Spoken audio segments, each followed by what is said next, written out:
आज का टॉपिक मैं लेकर आया हूँ आपके लिए। आज आप पढ़ने वाले हो Newton third law of motion. Newton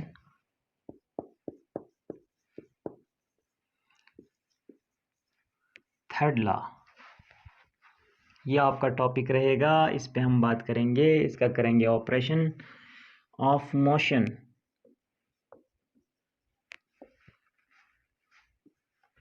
Newton third law of motion. तो जी हाँ दोस्तों, Newton third law of motion क्या कहता है?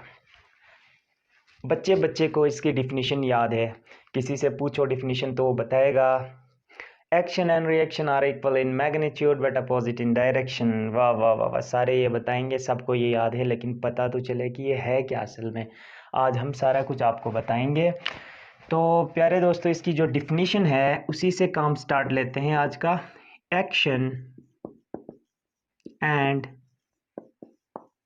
Reaction are equal but, equal मुराद ये होगा कि इक्वल इन मैग्नीट्यूड होगा, बट अपोजिट इन डायरेक्शन। लेकिन क्या होगा, ये डायरेक्शन में अपोजिट होगा। अब पता ये करना है हमने कि एक्शन क्या है, रिएक्शन क्या है। दोस्तों कुछ एग्जांपल्स मैं आपको डेली लाइफ का बताना चाहूँगा। आप सब ने ये देखा होगा अपनी लाइफ में कि फॉर एग्जांपल हमारे हाथ से बॉल नीचे गिर जाता है तो क्या वो ज़मीन के ऊपर चिपक जाता है, जाके ज़मीन की तरफ तो जा रहा है, ज़मीन खींच रही है उसको, लेकिन वो चिपकता नहीं है। जिस स्पीड से जा रहा है उसी स्पीड से वापस ऊपर की तरफ उछलता है। ये आपने देखा होगा। जहाँ से छोड़ा था वहाँ तक आना चाहिए लेकिन वहाँ तक नहीं आता। इसके पीछे वजह यह है कि बॉल ज़मीन के साथ लग जाता है। कुछ एनर्जी उसकी साउंड में जाती है और कुछ एनर्जी जब बॉल टक्कर इंट्रैक्ट करता है ज़मीन के साथ तो उस दौरान उसकी शेप थोड़ी सी डिफॉर्म हो जाती है। तो उसकी शेप को डिफॉर्मेशन के लिए थोड़ी सी एनर्जी वहाँ पे ज़ाया हो जाती है। कुछ एनर्जी बीच में जो एयर रेजिस्टेंस है वहाँ खर्च होती है, तभी वो जहाँ से जा रहा है वहाँ तक नहीं पहुँच पा रहा। लेकिन ये आपने देखा होगा अच्छी तरह कि जा रहा है और वापस ऊपर उछलता है। जा रहा है उसको हम बोलते हैं एक्शन, काम हो गया, नीचे जा रहा था, अब रिएक्शन के तौर पे वो ऊपर आ रहा है। तो ये दोनों मैग्नीट्यूड में इक्वल होंगे। सर न्यूटन ये बोल रहे हैं कि दोनों जो मैग्नीट्यूड में इक्वल होंगे अगर बीच की चीज़ें जो एनर्जीज वेस्ट होती हैं वो हम काउंट न करें तो। ऐसा ही है। एक तो ये एग्जांपल। दूसरा एग्जांपल आपके पास ये है कि यही बॉल दीवार की तरफ फेंको, दीवार की तरफ फेंको, यही बॉल दीवार की तरफ फेंको, दीवार वो बॉल दोबारा आपकी तरफ फेंकेगी। आपने ये देखा है बाकायदा, और किसी ने नहीं देखा तो आज ही करके देखो। दीवार की तरफ ज़ोर से बॉल फेंको, दीवार वापस बॉल को ज़ोर से आपकी तरफ फेंकेगी। ये है एक्शन एंड रिएक्शन। एक और एग्जांपल आपने लाइफ में फील किया होगा, वो ये है कि कभी कभार हमारा पाँव लग जाता है किसी पत्थर के साथ, किसी दीवार के साथ, किसी चीज़ के साथ, तो हमें कितनी दर्द महसूस होती है। कभी ऐसा करो, ज़ोर से किसी बड़े पत्थर में किक मारो, अगर आपका पाँव ना टूटा तो मेरा नाम बदल देना। ओह सर, क्या कह दिया आपने, क्या कह दिया सर। तो ये चीज़ आपने देखा होगा। एक और एग्जांपल, एक बंदा बाउलिंग फेंकता है। क्रिकेट में क्या होता क्या है, बाउलर बॉल को फेंकता है और वो बॉल सीधे आती है, बैट के साथ लगती है और वापस चली जाती है। तो आना जो है वो एक्शन है, वापस आपके बाउंड्री की तरफ जाता है वो है रिएक्शन। तो ये चीज़ें हम आज क्लियर करेंगे। इसकी मैथमेटिकल फॉर्म आपके पास होगी F is equal to F। अरे भाई ये क्या लिख दिया, F is equal to F। For example आपके पास एक मैस है, इस मैस में आप लगा रहे हो कुछ फोर्स F, बदले में ये मैस आपको कुछ फोर्स F से क्या करती है, एक बॉल है लेट्स सपोज, या फिर एक बंदा है, वो अपना पाँव क्या करता है, इधर किक लगाता है, पाँव से किक लगाता है। जो किक लगा रहा है ये है एक्शन। इसको आप कहो बंदा जो है बॉडी ए और ये आपकी बॉडी बी।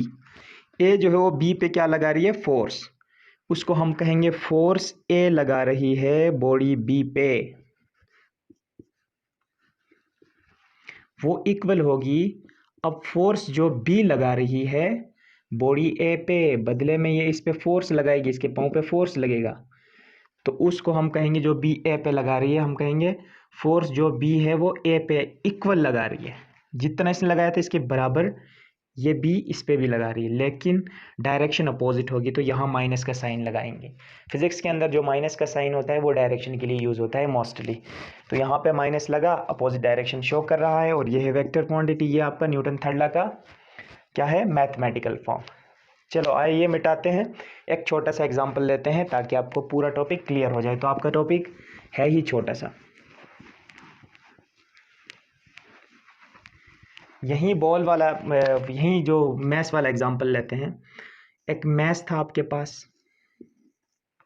यहाँ पे पड़ा हुआ, एक बंदा था, इसने मारी किक,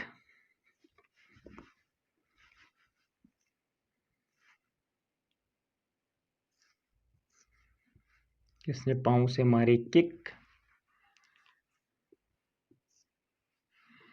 और इस पे जो फोर्स लगा रहा है, ये बंदा जो फोर्स लगा रहा है वो फोर्स की डायरेक्शन है इस जानिब, और वो फोर्स लेट सपोज लगा रहा है 10 न्यूटन्स। बताओ ये इस पे, इसके पाँव पे कितना बदले में फोर्स लगाएगी? 10 न्यूटन्स। रिएक्शन और एक्शन, रिएक्शन दोनों इक्वल हैं, बदले में m, इस बड़े m पे फोर्स वापसी पे लगाएगी -10 न्यूटन्स। ठीक है, अब होता क्या है, अब हम करेंगे एक्सेलरेशन फाइंड। देखें, एक सवाल ये पैदा होता है कि इसने इस पे किक लगाया, ये दूर तक चला गया, यहां तक आ गया, यहां तक आ गया, यहां से उठ के, क्या ये बंदा भी वहां तक जाएगा पीछे तक? तो ऐसा नहीं होता। ये ऐसा क्यों नहीं होता, ये मैं आपको बताना चाहूँगा। और ये एक क्वेश्चन भी बनता है कि जो छोटा मास था वो तो दूर तक निकल जाता है, और जो बैट है बॉल आके बैट पे लगी, तो बैट जो है वो थोड़ा सा पीछे यूं होगा और बॉल बहुत दूर तक जाती है, बाउंड्री क्रॉस करती है। तो ऐसा क्यों होता है?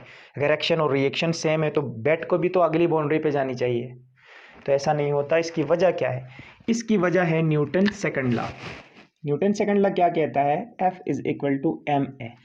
इसको इस तरफ मैं लिख रहा हूँ बच्चों के लिए, F M A is equal to F. तो यहाँ से एक्सेलरेशन फाइंड करते हैं, एफ डिवाइडेड बाई मैस। यहाँ देखो इस इक्वेशन में एक्सेलरेशन आपका आ रहा है इन्वर्सली प्रोपोर्शनली। अगर मैस ज़्यादा होगा तो एक्सेलरेशन आपकी कम होगी, ये इक्वेशन आपको ये बता रही है। मैस जितना ज़्यादा करोगे एक्सेलरेशन उतना कम होती जाएगी, और जितना मैस कम होगा, क्योंकि इस फोर्स को डिवाइड करना है, इस मैस ने डिवाइड में अगर कोई फैक्टर बड़ा होगा तो ओवरऑल ये दोनों मिलके ये आंसर आ रहा है, आंसर में एक्सेलरेशन आ रहा है। एक्सेलरेशन कम या ज़्यादा होता है, इन दोनों पे डिपेंड कर रहा है। हम मैस फोर्स को तो हम कांस्टेंट ले रहे हैं, यहाँ पे दोनों सूरतों में एक्शन और रिएक्शन इक्वल है, लेकिन मैस डिफरेंट है। मैस जो कम होगा उसमें एक्सेलरेशन ज़्यादा होगा, और जो मैस ज़्यादा होगा, यानी ये वाला बड़ा जो बंदा है, ये बड़ा मैस, ये जो है एक्सेलरेशन उसमें क्या होगी, मैस ज़्यादा होगा तो उसमें एक्सेलरेशन कम पैदा होगी। यानी मोशन, एक्सेलरेशन होती है स्पीड में चेंजिंग, तो इसमें स्पीड कम पे चेंज होगी, ज़्यादा चेंज होगी, इसमें कम चेंज होगी। यहाँ पे हमने मैस जो लिया है इसको हम कहते हैं ये है 10 kgs लेट सपोज, और ये बंदा है 100 kgs। जाहिर है बंदे का मास ज़्यादा है, इसका मैस कम है, तभी तो वो किक लगा पा रहा है। अच्छा, अगर ये बहुत बड़ा है तो बंदा पीछे जाएगा, बंदे की मैस अगर कम है तो बंदा पीछे जाएगा। जोर से आके दीवार पे किक तो मारो, दीवार वहीं की वहीं खड़ी रहेगी, आप पीछे जाओगे क्योंकि दीवार का मैस बहुत ज़्यादा है। ये चीज़ यहाँ पे भी होगा। अब यहाँ पे होता क्या है, फाइंड करते हैं एक्सेलरेशन इस बड़े मैस के लिए भी और इस छोटे मैस के लिए भी। बड़े मैस को मैं कहता हूँ एक्सेलरेशन ऑफ कैपिटल एम, ये सबस्क्रिप्ट में मैंने लिखा है नीचे बताने के लिए कि ये एक्सेलरेशन बड़े मैस का है। तो वो होगा फोर्स डिवाइडेड बाय मैस, बड़ा वाला मास। बड़े मैस पे एक्सेलरेशन क्यों आ रहा है? रिएक्शन की वजह से। वो जो छोटी बॉडी बड़े मैस पे रिएक्शन फोर्स लगा रही है, इसकी वजह से बड़े मैस पे एक्सेलरेशन आ रहा है। तो वो एक्सेलरेशन आएगा बड़े मैस पे, जो रिएक्शन वाली फोर्स लगेगी वो -10 न्यूटन्स डिवाइडेड बाय, मैं यूनिट नहीं लिख रहा, यूनिट लास्ट में एक्सेलरेशन वाला मीटर पर सेकंड स्क्वायर लिखेंगे। बड़ा मैस है आपके पास 100 kg, दोनों को आप क्रश कर लो तो आंसर आपका क्या बनता है? 10 वन ज़ार 10, 10 10 ज़ार 100, 1/10 यानी 0.1। आप कैलकुलेटर में डाल दो 0.1 मीटर पर सेकंड स्क्वायर। एक एक्सेलरेशन ये आ गया हमारे पास। अब हम फाइंड करते हैं छोटे मास का acceleration. Acceleration of small M is equal to, बताओ इसमें एक्सेलरेशन क्यों आएगा? क्योंकि इसने फोर्स लगाया है आगे की तरफ, वो है 10 न्यूटन्स। तो वो फोर्स होगा 10 न्यूटन्स डिवाइडेड बाय इसका मैस कितना है, जो डिनोमिनेटर में इसका स्मॉल एम आएगा। फॉर्मूला कुछ ऐसा आएगा, F divided by small M is equal to, F तो इसमें है 10 न्यूटन्स जो इस बंदे ने उस पे लगाया है वो, और इस पे जिस डायरेक्शन में मोशन पैदा होगा वो एक्सेलरेशन हम फाइंड कर रहे हैं। और इस मैस कितना है इसका 10 kgs। ठीक है, 10 को 10 से डिवाइड कर दो, मैं यूनिट नहीं लिख रहा, यूनिट आपने लास्ट में लिखना है। 1 आएगा तो 1 मीटर पर सेकंड स्क्वायर। एक ये वाली एक्सेलरेशन आ गई और एक ये वाली एक्सेलरेशन आ गई। बताओ कौन सी एक्सेलरेशन ज़्यादा है? ये वाली एक्सेलरेशन ज़्यादा है। छोटे मैस वाली एक्सेलरेशन ज़्यादा आ गई, बड़े मैस वाली एक्सेलरेशन कम आ गई। बैलेंस भी तो करना है, तभी ये छोटा मैस दूर जाता है। तभी जो खिलाड़ी, फुटबॉल का जो खिलाड़ी होता है, वो फुटबॉल पे किक मारता है, वो खुद थोड़ा सा पीछे यूँ होगा किक मारने के बाद, और वो बॉल बहुत दूर तक गोल तक चली जाएगी। तो ये चीज़ न्यूटन थर्ड लॉ आपको बताती है। इसीलिए हम कहते हैं इसकी जो एक्सेलरेशन है वो है माइनस 0.1 मीटर पर सेकंड स्क्वायर। वो माइनस इसलिए है कि हमने फोर्स जो लगाया है रिएक्शन वाला फोर्स है।